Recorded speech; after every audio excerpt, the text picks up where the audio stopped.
Kiriji nyuma kidogo. First of all, I want to speak to my fellow Kenyans. My fellow Kenyans, it's time for a new dawn. It's time for a new voice of hope. Sauti ya tumaini mpya. My name is Nyakan, and I am running for president to bring integrity, to bring an end to lack of accountability and transparency, to bring hope to millions of poor Kenyans who want a difference, people who are tired of status quo leadership.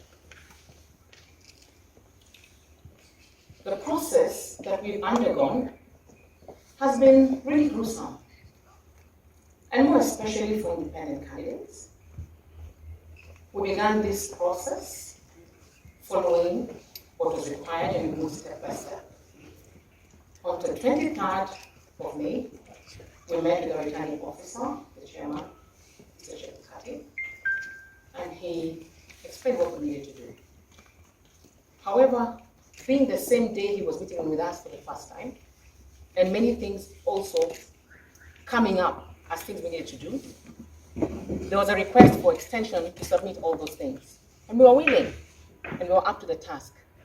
Because if Kenya is going to be new, we have to be willing to follow the law. We have to be willing to comply. And so we did. With the extension, we were able to submit what we needed to submit by the 25th. And we were informed that whatever was missing, if IBC found anything missing, we had between 25th and 29th to submit. They also told us that we would have some communication from the IBC to let us know if there was any gaps. Now, we didn't have any information. However, on the 26th, when we came to bring some of our other documents, there was nobody at Bomas. It hasn't been easy to find communication and redress and direction. And so today, while we were, and by the way, you need to note that even after the 25th submission, there was a shortlist. A shortlist now to this final nomination process. And in any logical mind, you would assume, number one, if you were not called to add anything, that it means your paperwork was okay. Number two, if there was anything needed, you'd have been informed. But number three, that they somehow found your paperwork satisfactory. However, even if that is not the case, today then, if it was a opportunity to meet our returning officer, when 29th, we still have time ahead, 9th of June, when the nomination process ends, we still have time to make the submissions if there are any gaps. A lot of our other independent candidates and other presidential candidates, especially the males, have been given 3 days, some from Monday to Sunday.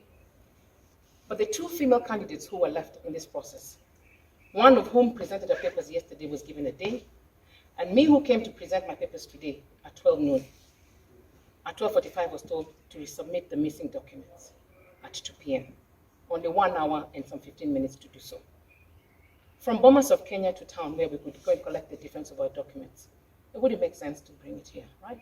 We would need at least some consideration, even on human grounds, to be able to do it, right? I tell you something. There is a desire in the nation for something different, a fresh kind of leadership that's going to be able to deliver a lot of the things that our Kenyans are needing: food on the table, money in the pockets, our constitution that is not just being implemented but is being protected, access to equal opportunities for all Kenyans, shared prosperity. There's many things that my leadership would love to bring to the table. And I was very optimistic that we're going on fair ground. Unfortunately, this journey seems to have ended here, but I'm using the word seems because God is the God of Kenya. Kenya belongs to God. And he has the last say. Our symbol is a symbol of a new voice of hope in Kenya. Sauti ya tumaini mpya. So Kenyans, don't lose hope. There is still hope for better. And that hope is coming. We may not know how things are going to proceed from here, because obviously we can still have time to engage with the chair and IBC and other stakeholders, that's okay. But we progress. Because the journey of leadership is not a journey just of politics. Kenya needs leaders. Leaders who are accountable, who are transparent, and who are ready to have selfless stewardship. And it's time for Kenya to move into that next level. Kenya is interconnected to other nations in Africa. So what's going on in Kenya is not just about Kenya, it's about Africa as well. And I have every hope that when the time is right, God himself will make the way, how he knows. I give God the glory for everything anyway. Fellow Kenyans, let's keep going. My supporters, thank you so much. This is just but a pause. I look forward to a brighter Kenya. Sometime very soon. I would love to let you know, for us, this journey is not about ambition. This is a calling, it's an assignment. An assignment to move and to propel our nation to another level. A time comes for us to rebuild our nation, to ignite and reignite productivity, and to deliver shared prosperity. The resources in this nation are not for select few. Access to basic services.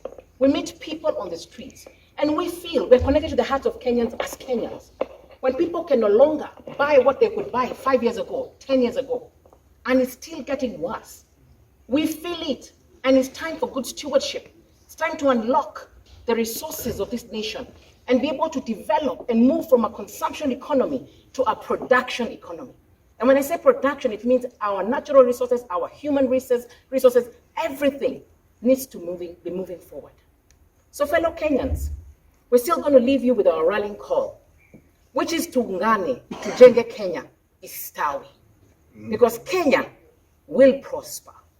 It is a new dawn. When a time comes for a baby to be born, you cannot stop the baby. God bless you, Kenya. Thank you.